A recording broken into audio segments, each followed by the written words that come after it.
السلام علیکم ورحمۃ اللہ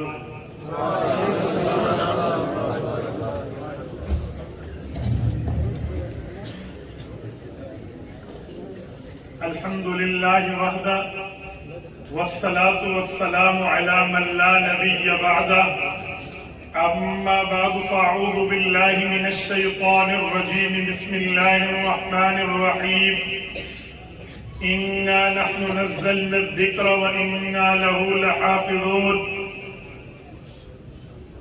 عن علی بن ابی طالب رضی اللہ تعالی عنہ قال قال رسول الله صلى الله عليه وسلم ألا إنها ستكون فتنة قلت وما المخرج منها يا رسول الله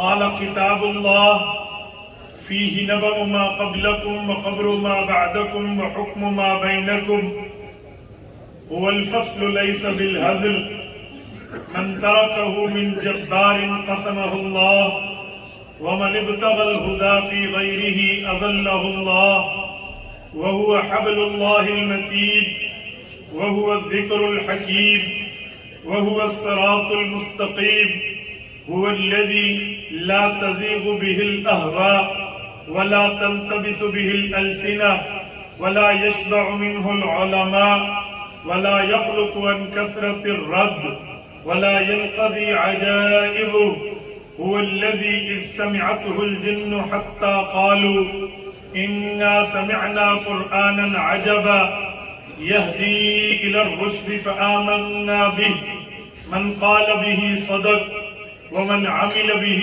أجر ومن حكم به عدل ومن دعا إليه هدي إلى صراط مستقيم رواه الإمام الهمام الترمذي في جامعه صدق الله العظيم وبلغنا رسوله النبي الأمي الكريم ونحن على ذلك لمن الشاهدين والشاكرين والحمد لله رب العالمين